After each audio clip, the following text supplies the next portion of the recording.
Jadi kita mulai dengan market update dulu ya, sebentar sampai nanti jam 9. Kira-kira apa yang bisa kita lihat untuk market minggu depan? Ini udah di penghujung. Selamat pagi Pak Kadek. Ini udah di penghujung Oktober ya, tanggal 31 itu jatuhnya di hari Senin ya, jatuhnya di hari Senin itu akan jadi penutupan kita di Oktober ini. Nah, sedangkan kalau untuk market Oktober ini ditutup sedikit hijau ya, sedikit hijau. Kita tinggal tunggu di hari Senin ya. Senin itu kira-kira dia akan ditutup seperti apa? Karena ini sekarang masih doji nih kalau di monthly chart-nya. Jadi cuma sedikit hijau saja ya, sedikit hijau. Kita tinggal tunggu penutupannya. Nah, apa yang bisa kita lihat di minggu yang akan datang? Pertama pasti kalau di awal bulan kita cek kalender ya, kita cek kalender, di situ akan ada pengumuman PMI. Di PMI manufaktur di tanggal 1 November ya, berarti bukan Oktober lagi. 1 November itu jatuhnya hari Selasa. PMI diperkirakan turun ya. Turunnya juga nggak jauh. Kalau yang kemarin itu ada di 53,7, ini perkiraannya tinggal 53. Tetapi itu masih di dalam level ekspansi. Jadi PMI yang disebut sebagai ekspansi itu adalah PMI yang di atas 50, di atas gocap, itu disebut sebagai ekspansi. Jadi kalau misalnya masih di area di atas gocap, itu masih di ekspansi. Oke lah ya. Kemudian ada tingkat inflasi, ini pasti ditunggu ya, kira-kira inflasi kita akan tinggi atau enggak ya. Nah, kalau lihat dari kesepakatan dan perkiraan yang ada, itu sekitar 6-6,1%, yang dimana sebelumnya itu adalah 5,95%. Jadi naik sedikit ya, naik sedikit. Jadi ini kelihatan banget terkendali ya. Semoga ini akan terus bisa terkendali karena bentar lagi akan masuk ke bulan Desember, di mana biasanya rata-rata inflasi di situ akan cukup tinggi karena akhir tahun ya.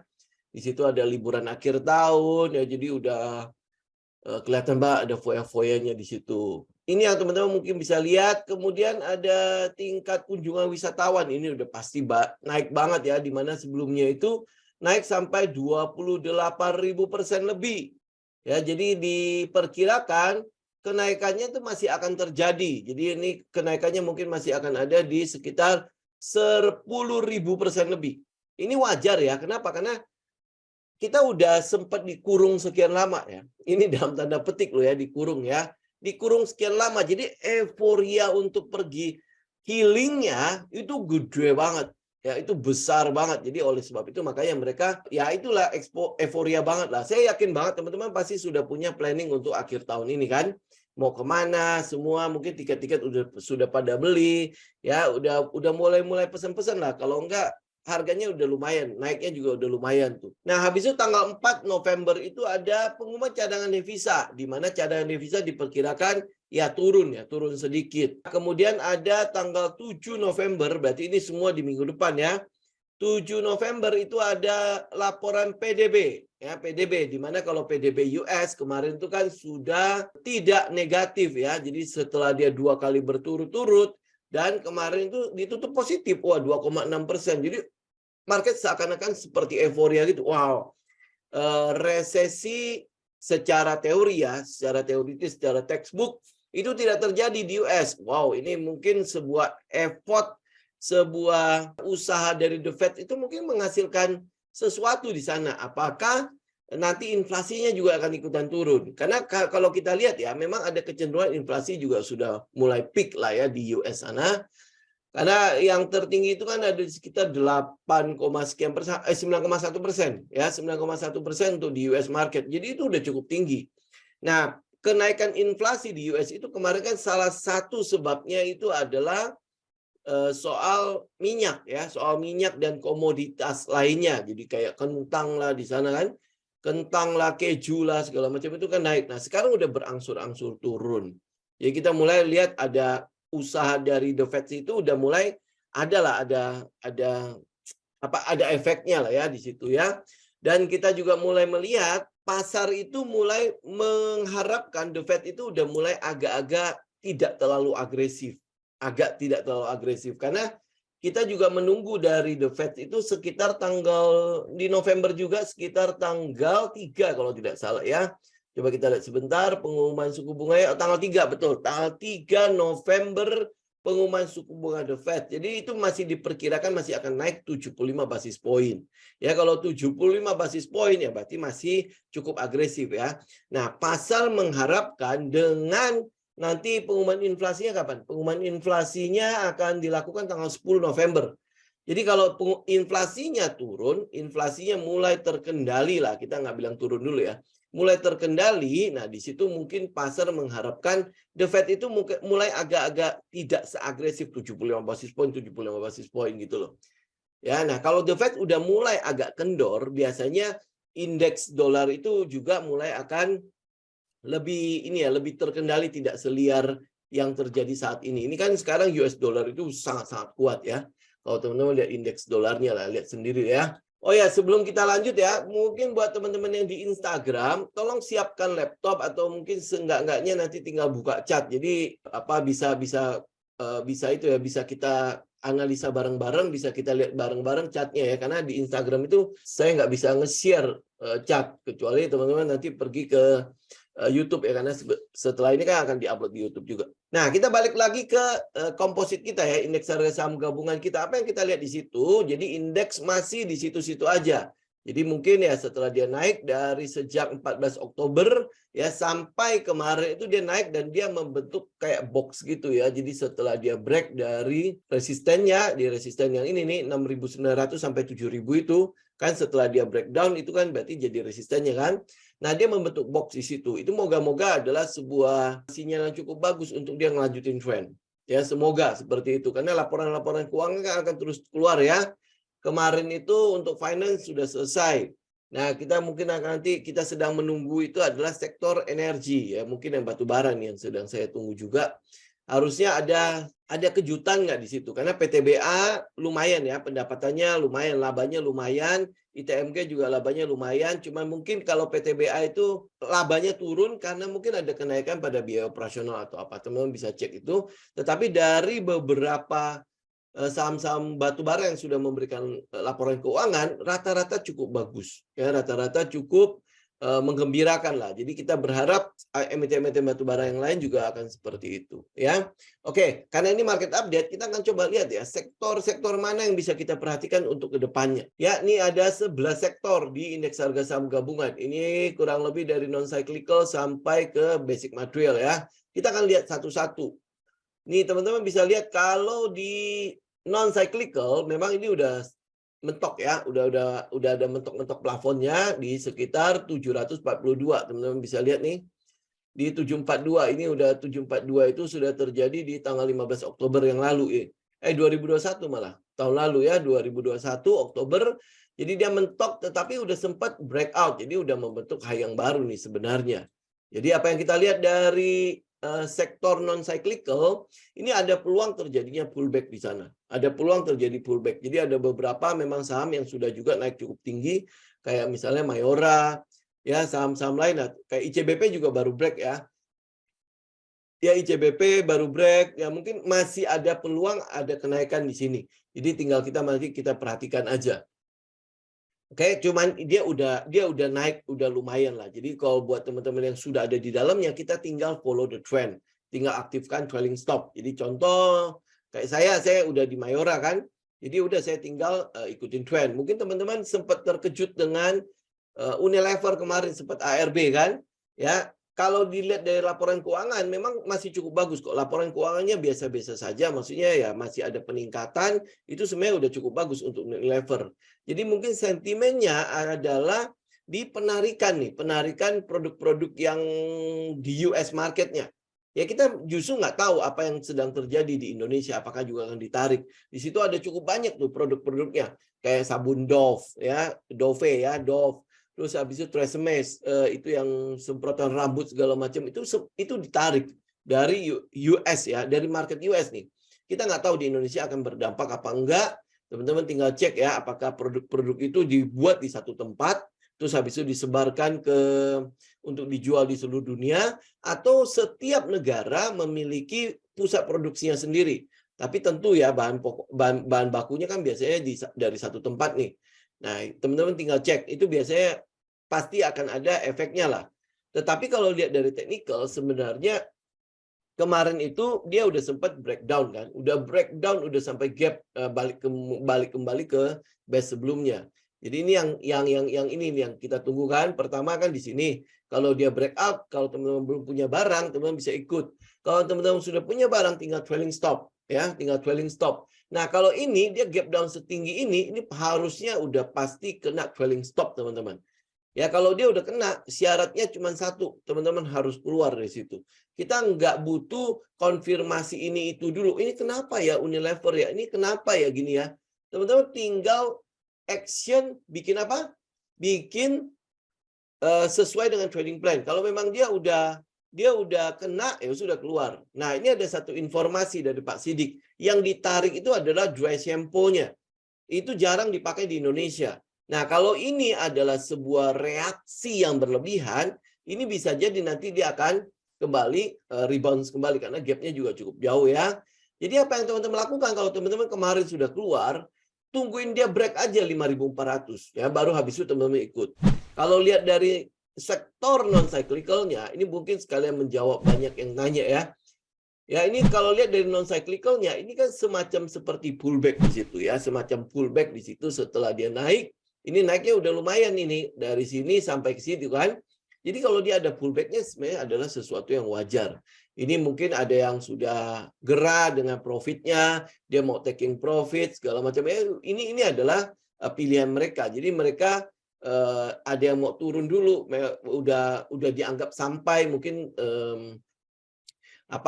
dia punya target adalah di sini ya mereka turun dulu ya. Jadi menurunkan penumpang-penumpang yang turun sembari kalau lihat dari pergerakan ini udah pasti jenuh beli. Ya udah pasti jenuh beli, istilah keren di teknikal kan begitu kan. Ini adalah jenuh beli. Nah, kalau dia udah jenuh beli ya pasti orang-orang akan menurunkan. Kalau teman-teman lihat di indikator RSI mungkin udah tinggi, stokastik udah tinggi. Jadi dia menurunkan tensinya sehingga harganya itu dianggap pantas lagi untuk dibeli kembali. Nah, ini yang kita lihat dari non cyclical. Jadi untuk teman-teman yang belum punya, cek dulu ya teknikal dari non cyclicalnya. Memang dia dalam keadaan masih sekitar ini area-area kita bilang masih pullback di situ. Karena volumenya nggak bisa dilihat kalau sektoral. Ini sayangnya. Jadi kita nggak bisa benar-benar memperkirakan dia akan pullback atau dia sebenarnya udah turun dengan volume gede. Ya, tetapi untuk saat ini yang kita lihat dari teknikalnya karena pergerakannya sudah cukup jauh, ini pasti area-area yang disebut sebagai jenuh beli itu, ya kita tinggal menunggu bereaksi selanjutnya, pergerakan selanjutnya. Oke, ini non cyclical ya. Kemudian kalau teman-teman lihat dari cyclicalnya sendiri, ini cyclical ya. Ini kan terjadi apa yang orang-orang bilang ini descending triangle ya. Jadi yang teman-teman lihat itu adalah kesempatan untuk dia break. Kalau dia nggak bisa break, berarti dia ada peluang akan turun kembali. Ya kayak gitu ya, mungkin dia akan mengecil baru di ujungnya akan break di situ. Nah kalau cyclical dia bisa break, itu ada beberapa pilihan buat kita kan. Ada situ ada MAPI di mana dia udah all time high, udah break di atas kan. Kemudian ada Ramayana di situ. Ya, apakah S hardware akan bisa dipakai untuk ngambil AR-nya? Walaupun kita lihat teknikalnya si S hardware kan masih dalam keadaan downtrend ya, itu belum akan ada perubahan dalam waktu dekat. Kalaupun ada perubahan yang sering itu ya Pak Erwin itu ya V-shape recovery ya, kita juga pasti nggak ada peluang untuk ngambil di situ karena nggak ada setupnya kalau saya. Ya jadi ya teman-teman tinggal cocokkan dengan setup masing-masing di teknikalnya. Jadi yang kita tunggu di cyclical itu adalah dia break. Ya dia break dulu. Kecuali kalau dia ada di bawah sini, nah kita tinggal cek ke teknikal dari emiten-emiten yang ada. Ya, apakah dia ada di setup yang kita mau kalau dia dibawa? Nah, tinggal teman-teman ikut. Oke. Kemudian ini jadi cyclical kita masih tunggu dia break aja ya. Kalau sekarang itu udah cukup riskan buat teman-teman ngambil. Jadi bisa jadi dia akan ada pullback-nya. Jadi lebih baik kita tunggu dia breakout saja. Ya kalau dia breakout biasanya pergerakan dari emiten-emiten itu pasti udah mulai ada yang confirm ke atas. Nah, habis itu ini sektor energi. Sektor energi, sekedar teman-teman tahu ya, ini kan sektornya kan, dia memang sudah naik sangat-sangat tinggi. Sudah naik sangat tinggi dan ini udah mulai membentuk seperti base di sana atau kita sering sebut itu sebagai daerah peluang terjadinya sideways. Ya, peluang terjadi sideways. Ya, kalau udah lihat kayak gini, dia bisa loh. Dia bisa jadi nanti ini akan ada namanya stage 3 di sana. Stage 3 itu adalah stage di mana distribusi itu mulai terjadi. Tapi ini kita tinggal confirm dulu ya. Kita confirm dulu benar nggak dia sudah mulai membentuk area sideways atau area base di atas itu. Ya. Kenapa dia melakukan distribusi itu sesuatu yang wajar kalau teman-teman lihat dari bawah ya. Ini kita susun aja ya stage-nya. Ini 1, ini 2. Nah, ini apakah akan jadi 3? Ya, saya bikin tanda tanya. Ya, apakah akan jadi 3? Karena kita tinggal menunggu konfirmasinya aja. Kalau dia 3, berarti peluangnya adalah yang terjadi nanti adalah yang 4. Ya, ini saya bikin tanda tanya ya. Artinya itu masih belum confirm. Karena sering ya saya dapat itu bilang, oh kalau saya udah confirm ini stage 3. Ini belum confirm ya. Makanya saya kasih tanda tanya di sana. Oke? Ini tuh energi. Jadi untuk kedepannya mungkin saham-saham energi itu agak-agak sedikit berkurang. Jadi yang kita lihat saat ini itu lebih ke arah swing dulu ya untuk energi. Lebih ke arah swing dulu. Kalau masih bagus kita ikut. Kalau misalnya ternyata dia udah di area-area stage 3, kita udah tinggal hati-hati saja. Oke. Kemudian ada satunya lagi adalah industrial. Ini teman-teman bisa lihat ya, industrial sudah mulai ada lorong harga di situ. Ya, ada lorong di situ dan saat ini industrial itu ada di bagian-bagian di mana support itu ada. Ya, bagian di mana support itu ada. Ini kalau kita bikin trendline kan ini udah valid ya trendline-nya ya. 1, 2, dan 3. Ya, ini udah valid kan. Jadi pergerakannya sudah confirm lah. Ini berarti ada lorong harga di situ yang kita harapkan adalah dari pergerakan sini sampai ke atas itu. Jadi kalau lihat ya, ini salah satu sektornya adalah industri. Industri ini akan cukup menarik buat kita perhatikan minggu depan. Ya, jadi teman-teman cek lah di situ mungkin ada industri itu berarti ada Astra, ada auto, ya ada industri apa lagi ya teman-teman cek di situ ya. Oke, ini industri ya. Nah, dicatat aja. Jadi teman-teman udah tahu ya ini ada satu sektor di situ. Tapi nanti kita cuma akan bahas beberapa sektor. Industri ini mungkin tidak akan kita bahas. Kemudian ada satunya lagi adalah soal health ya, health. Kalau teman-teman lihat di sini pergerakannya kan sudah mulai ya. Ini lihat nih pergerakannya dari bawah terus sampai ke atas. Nah, kita masih berharap adalah health itu bisa naik sampai ke atas. Minimal menguji resisten ini dulu nih. Ya, menguji resisten itu dulu. Nah, kalau untuk health nanti kita lihat ada beberapa saham yang kita bisa perhatikan di situ. Sedangkan untuk saham tekno ya untuk di indeks teknologi ini masih belum ada kelihatan ada perubahan pada trennya. Ini belum ada ya kalau untuk saham tekno nih. Nah karena dia belum ada, jadi ya sektor ini nggak usah terlalu ngotot harus diperhatikan. Karena di sektoralnya itu masih dalam keadaan downtrend. Ini down ya. Ya ini pergerakan masih turun kan, lihat ya. Jadi kita nggak mau nangkap pisau jatuh di situ, nggak mau nangkap falling knife di situ ya. Jadi ya kita akan tunggu dia selesai dulu baru kita mulai melihat. Mungkin ya ada di emiten-emiten di sektor ini cukup menarik. Mungkin ya.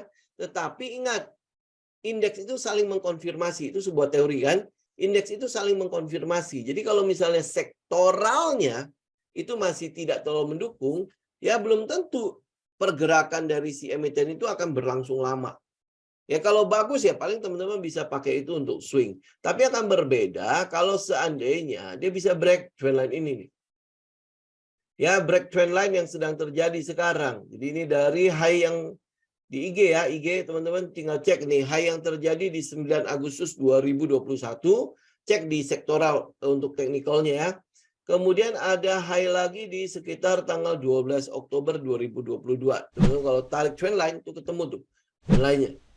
Ya, ini yang kita lihat dari teknologi. Jadi apa yang kita bisa simpulkan untuk sektor teknologi, kita belum perhatikan itu sampai ada perubahan pada tren itu terjadi.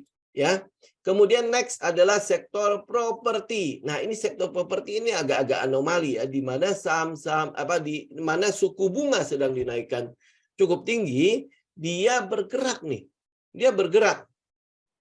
Ya, pergerakan di ujung kalau teman-teman lihat ya, itu seperti membentuk head and shoulder. Ini head and shoulder nih. Dari tanggal ini dulu, tanggal 16 Agustus 2022, teman-teman coba lihat di daerah situ ada head and shoulder-nya ya. Nah, ini tinggal kita menunggu konfirmasinya. Konfirmasinya gimana ya? Pada saat dia break neckline-nya. Pada saat dia break neckline-nya. Ini break neckline, kemudian terus turun. Karena lihat dari sentimennya, memang harusnya tidak terlalu bagus-bagus banget ya. Sentimen itu tidak terlalu mendukung sektor dari si properti ini untuk berkembang.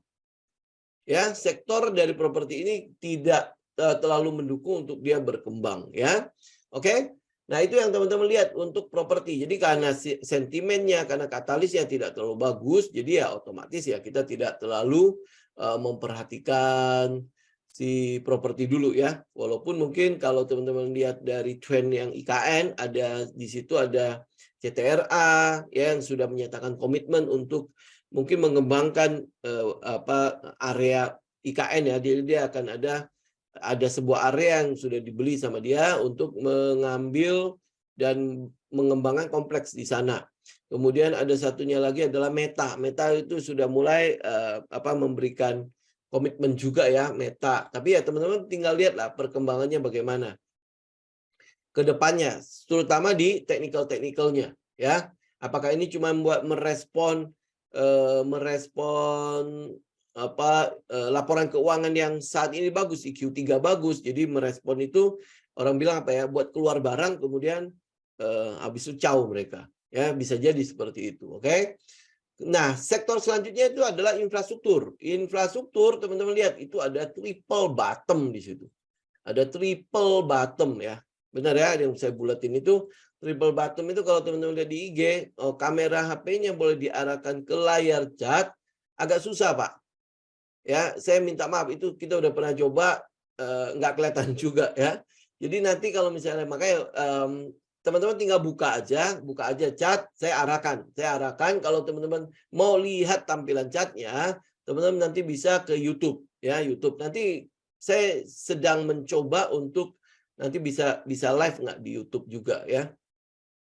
Oke, nah ini ya teman-teman bisa lihat ya, bottom pertama itu ada di tanggal 3 Februari 2022, bottom selanjutnya yang kedua itu ada di 20 Mei 2022, dan bottom satunya lagi itu tercipta di Oktober tanggal 17, ya Oktober 17. Jadi itu situ ada triple bottom di situ.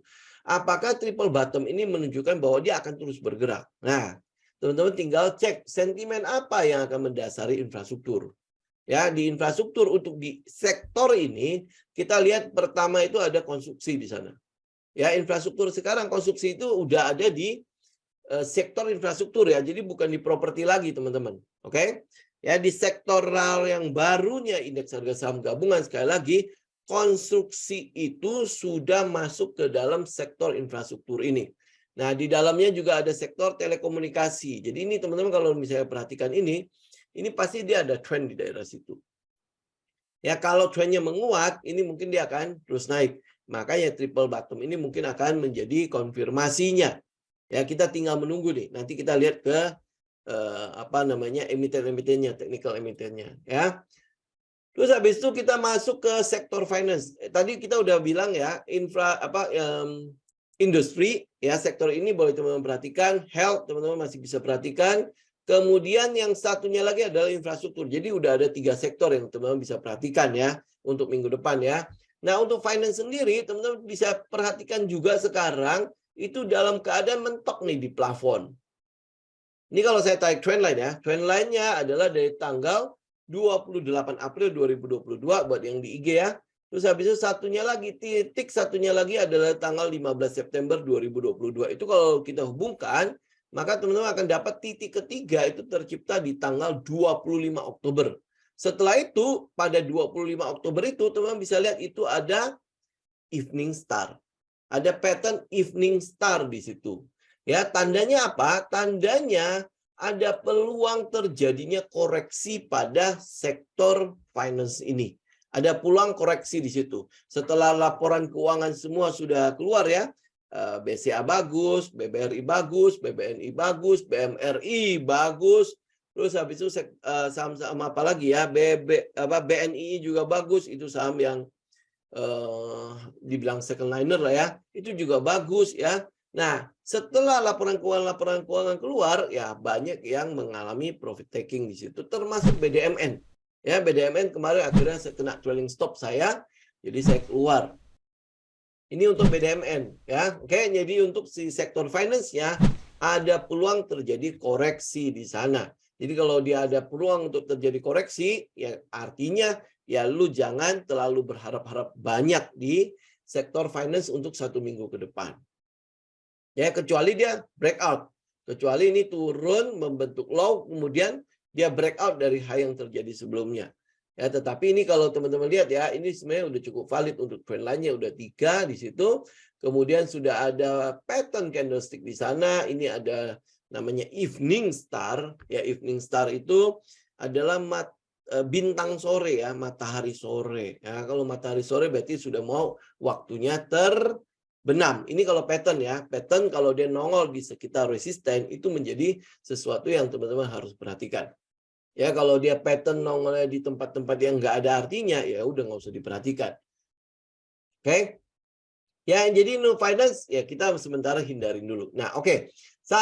Sektor yang ke-10 ini adalah sektor yang berhubungan dengan transportasi. Ya, apa yang kita lihat dari sektor transportasinya, ini ada peluang mungkin akan break ya, mungkin ya. Jadi secara ini minornya ini ada potensi atau sudah terbentuknya si double bottom. Nih ya, kalau lihat ini ya. Nah, ini ada potensi terjadinya double bottom. Kemudian kalau teman-teman lihat lagi secara lebih gede lagi, ini kan dia sudah mulai gonjang-ganjing situ. Kemudian ya ini nggak ada low yang baru nih. Belum ada low yang baru yang tercipta pada sektor si transportasi. Apakah ini menandakan kalau dia udah bersiap untuk naik? Teman-teman tinggal tungguin dia break.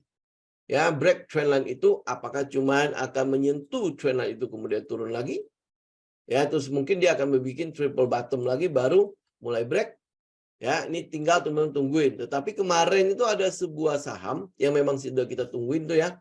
Ada teknikalnya, ini masih agresif lah ya, masih agresif, kita sudah sempat mengambilnya. Nanti kita akan bahas juga. Oke, jadi ini sektor transportasi teman-teman tungguin. Jadi ini masih watch list-nya ya. Masih wait and see untuk si sektor transportasi. Jadi ini udah ada 4 sektor yang bisa kita perhatikan minggu depan. Yang satunya lagi yang terakhir ini adalah basic material. Ya, basic material apa yang sedang kita lihat di situ, kalau teman-teman mungkin lihat dari trendline-nya, itu di tanggal high-nya ya, high-nya dulu ya. High pertamanya itu ada tanggal di 19 April 2022. Kemudian satunya lagi adalah di 12 Agustus 2022 dan high satunya lagi ada di sekitar 9 September 2022. Jadi kalau untuk gambar trendline ini udah valid lah ya, 3 titik sudah terhubung ya. Nah, apa yang kita lihat di situ? Ya, dia setelah dia membentuk trendline itu dia turun sampai ke 1.200 ya, turun sampai ke 1.200. Kemudian dia udah mulai sepertinya tenang di sana. Sepertinya ya. Sepertinya. Jadi di awal itu dia gonjang-ganjing. Sepertinya dia sudah mulai tenang. Nah, buat teman-teman yang konservatif, teman-teman bisa tunggu dia breakout trendline tersebut. Tetapi kalau teman-teman yang agresif, teman-teman bisa mulai perhatikan kotak ini. Kotak dari tanggal 20 Oktober sampai kemarin ya, sampai kemarin itu sebuah kotak di situ. Apakah dia akan bergerak naik, menguji trendline, kemudian dia akan pullback kembali ke situ dan breakout.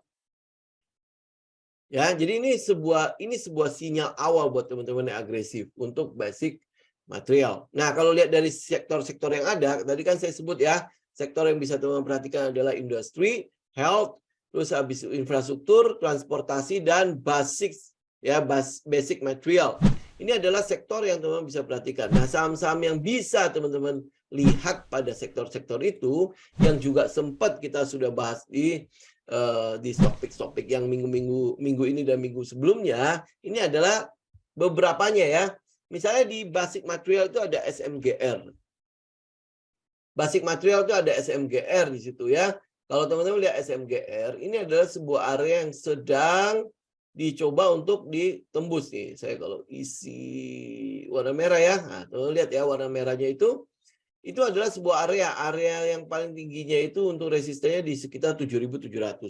Jadi kalau saham SMGR itu bisa sudah mulai bisa stay di atas 7.700, itu sudah menandakan bahwa dia sudah break dari area sideways-nya.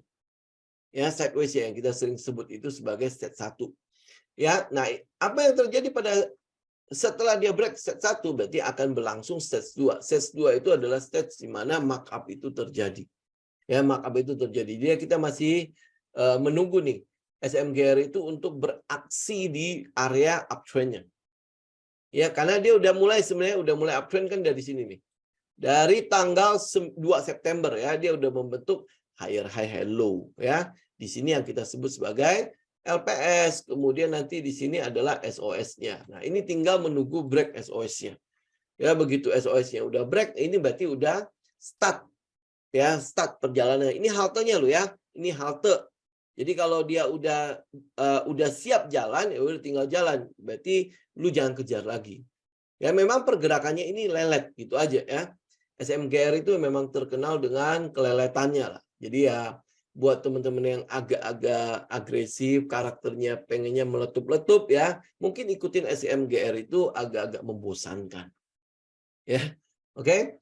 Ini SMGR ya, teman-teman juga bisa lihat SMGR itu ada satunya lagi adalah INTP. INTP juga ini kesukaannya Pak Peter nih, buy on weakness. Ya, buy on weakness. Tapi ini lihat dulu ya, karena marketnya itu mungkin ada sedikit peluang untuk baik ya. Ini buy on weakness-nya ada di berapa nih? 9.100 sampai 9.100 area situ. Ya, tetapi teman-teman juga boleh perhatikan ini ya. Ini juga boleh teman-teman curigai ya, kalau dia mungkin saja membentuk invert flag. Ya, invert flag. Jadi ada sebuah pattern invert flag di situ. Bisa jadi dia akan seperti itu. Artinya kalau dia udah seperti itu memberikan warning kepada kita, dia bisa turun, bisa juga naik. Jadi apa yang teman-teman lakukan? Ya, confirm dia naik. Confirm dia breakout. Ya, confirm dia breakout, baru you buy. Oke. Ini untuk INTP ya. Kemudian ada di situ Tekim dan INKP. Ini basic material. Basic material ya. Tekim ya, tunggu dia break 7.800. Oke. Ini kan dia setelah dia naik ya, kemudian dia membentuk build up di situ, membentuk box di sekitar resisten ya. Jadi tunggu dia break 7.800. Kalau bisa dia udah stay di atasnya 7.800. Kemudian satunya lagi adalah INKP. Jadi Tekim INKP itu biasanya satu pasang lah ya. Nah, untuk INKP break 9.700. Pergerakan kedua saham ini karakternya berbeda ya. Kalau teman-teman mau yang lelet ada di INKP. Kalau teman-teman yang mau agak meletup-letup ada di Tekim. Jadi tinggal pilih sesuai dengan karakter masing-masing. Kemudian ada TINS di situ. Ya, TIMA. TIMA ini kan sentimen untuk itu ya, pelarangan ekspor segala macam ya, teman-teman bisa perhatikan juga di situ. TIMA ini masih posisi buy on weakness. Nah, buy untuk ini ya, konfirmasi untuk agresif ya, buat teman-teman yang kalau weakness gua nggak mau buy deh. Ya, berarti teman-teman buy pada saat dia breakout 1.410. Itu buat teman-teman bisa cicil pertama di situ. Cicil kedua teman-teman bisa lakukan di sekitar 1.585 sampai 1.600. Jadi pastikan dia mulai udah break dari trendline yang ada, terus habis itu dia mulai kembali ke uptrendnya. Nih teman-teman bisa lihat ya, kalau saya gedein, ini kan posisinya masih di area-area sideways setelah kenaikan kan, ya kan? Gitu loh ya. Jadi ini masih ada triple bottom di situ, masih tipikalnya untuk TINS itu adalah buy on weakness. Kemudian kalau teman-teman nggak mau buy on weakness, ini ada satu posisi untuk buy on breakout di sekitar 1.410.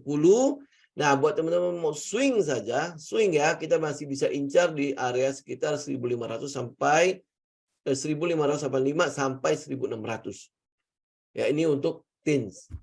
Kemudian kita juga masih perhatikan INCO. INCO ingat ya, ini kita tunggu dia breakout. Ya, tunggu dia breakout. Breakoutnya di area sekitar 7.125. Ya, ini walaupun kemarin itu cukup mengecewakan ya laporan keuangannya ya. Tetapi ya teman-teman tinggal perhatikan aja teknikalnya, tunggu dia breakout 7.125. Jadi kalau dia nggak break, ya kita nggak usah beli. Ya, oke. Ini untuk basic material. Kemudian untuk transportasi sektornya, pilihan kita ada di Bluebird. Ini ya Bluebird ya. Buang dulu ini. Nah ini Bluebird, teman-teman lihat masih ada satu resisten lagi di 1.500 sampai ke 1.550. Itu ada satu resisten di situ. Setelah dia break dari kotak yang bawah situ, ya kemudian ini masih dihadang oleh satu resisten di sekitar 1.500 sampai 1.550. Jadi kalau besok dia masih bisa break, dia break ya ke area di atas 1.555, itu udah menjadi pilihan buat teman-teman. Tapi kemarin itu sudah memberikan sinyal break. Walaupun ini mungkin ada di sekitar area jenuh-jenuhan ya. Ya, di jenuh beli ya di situ. Tetapi teman-teman tinggal cek teknikalnya, apa sentimennya. Sentimennya kira-kira ada nggak ya bensin yang bisa mengarahkan dia untuk naik lebih tinggi lagi. Ya, kalau untuk Seabird, kita nggak usah tahu jauh dulu ya. Kita sementara ini untuk swing sampai ke area sekitar 2.000 dulu. Ya, swing sampai ke 2.000 atau di sekitar 1.935. 1935. Jadi kalau itu teman-teman pakai, ini anggap di sini ya.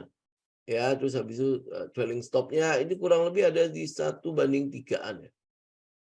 1/3 kurang lebih. Ya, jadi ada risk ratio 1/3 di sana.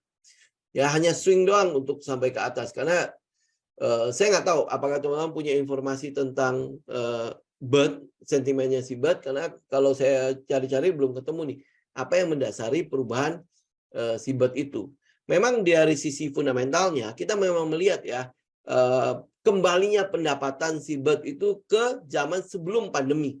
Jadi dia memang sudah kembali. Ya, jadi udah kemarin sempat turun waktu pandemi di mana taksi-taksi pendapatannya Seabird itu sampai minus, sampai rugi kan.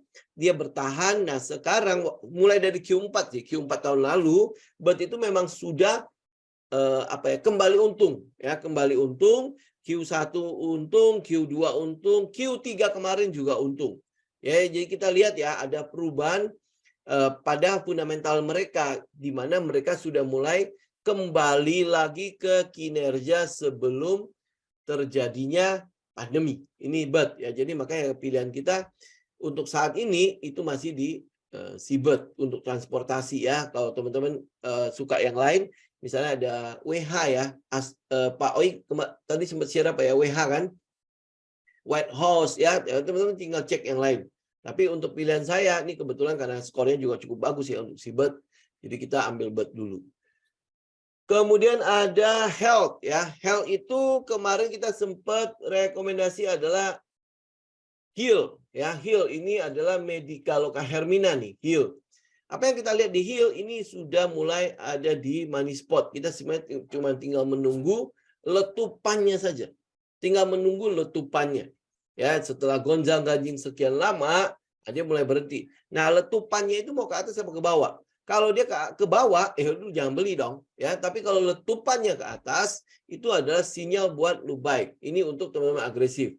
Kalau teman-teman yang konservatif, masih bisa tunggu sampai di 1.600. Ya, tunggu. Ini kan sekarang ada di sekitar 1.500 kan. Nah, kita tunggu konfirmasinya sekitar 100 poin. Ya, jadi 1.600 break. Nah, lu ambil. Jadi tepatnya itu adalah di 1.625. Ya, 1.625 atau 1.640. Jadi dia break situ, lu buy. Ya, satunya lagi adalah KLBF. Nah, buat teman-teman yang seneng nih untuk yang value investing ya, KLBF. Ini masih ada peluang sih untuk teman-teman mengambil. Ya, apakah dia akan pullback kembali ke sekitar 1.900? Kalau tidak, berarti teman-teman buy on breakout-nya. Ya, buy on breakout-nya. Ini sebenarnya sudah breakout ya. Jadi buy on breakout di 2070 ya. Ini buy on breakout-nya. Ini saya tunjukin ya, kalau gedenya, teman bisa lihat ya, stage satunya itu sudah terjadi sejak 2015 sampai hari ini. Ya, sampai tanggal berapa tuh kemarin? Tanggal 18 Oktober itu akhirnya break. Ya, akhirnya break dari sideways ini Nah, dia baru memulai perjalanan menuju ke stage 2. Ya, akuisisi, ya terus habis itu apa yang dilakukan oleh manajemen KLBF mungkin sudah bisa dihargai lebih. Karena ini adalah all time high-nya nih si KLBF. Ya, tetapi sekali lagi juga ini untuk si KLBF karakternya itu lelet. Jadi makanya sering dipakai untuk value investing. Kalau secara teknikal dia sudah bersiap di area lepas landasnya. Jadi kalau di halte dia sudah mulai jalan nih pelan-pelan. Ya sudah mulai kasih pengumuman kemana-mana gitulah ya. Kalau bicara di terminal ya, udah mulai ini saya udah siap berangkat, lu mau ikut apa enggak kayak gitu. Ya, tapi ini jalannya ya pelan-pelan. Mungkin ini busnya bus apa ya? Ya pokoknya bus yang jalannya pelan-pelan lah. Ya dia aman kayak gitulah ya. Makanya sering dijadikan sebagai value investing.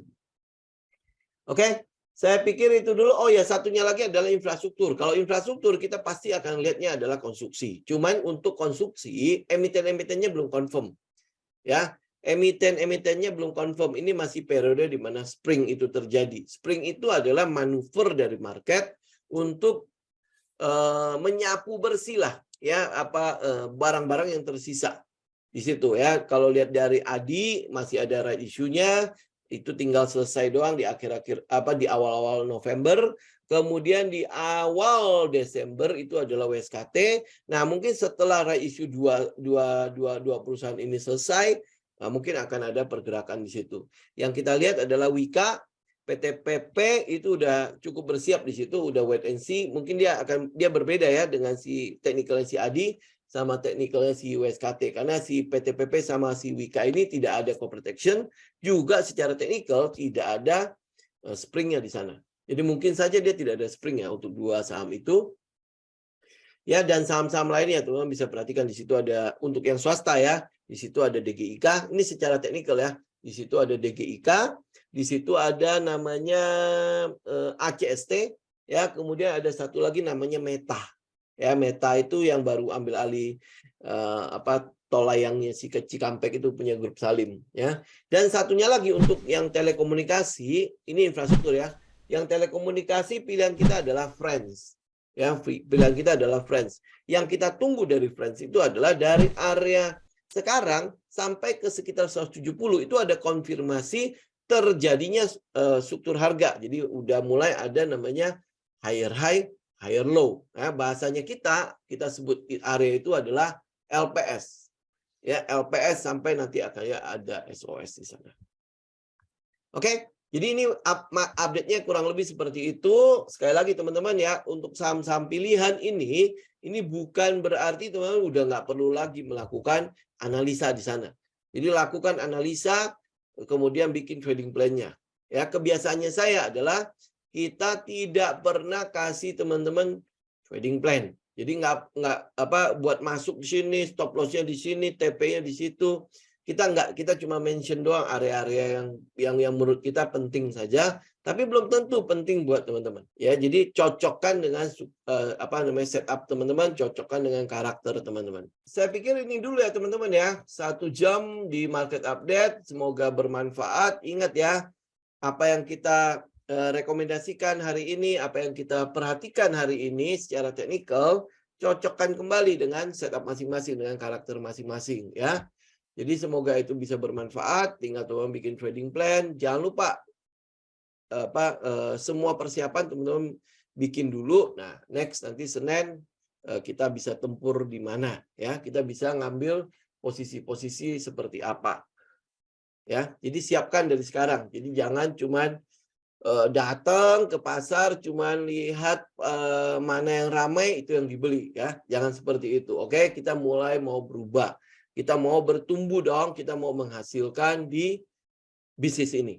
Ya, kita bukan cuman penggembira doang di situ. Jangan cuma jadi retail yang menjadi korban terus. Kita harus bisa mendapatkan something di situ. Yang kita mau lakukan sebenarnya kita juga nggak ngelawan si smart money. Tetapi yang kita mau lakukan adalah bagaimana kita bisa nebeng pergerakannya si smart money. Karena kita tahu kita bukan siapa-siapa. Ya, oleh sebab itu makanya kita nebenglah si big boy-nya. Oke? Ya, thank you semuanya. Semoga bermanfaat. Happy weekend semuanya. Selamat istirahat ya. Salam sehat selalu. Thank you semuanya. Saya izin pamit ya. Salam tim.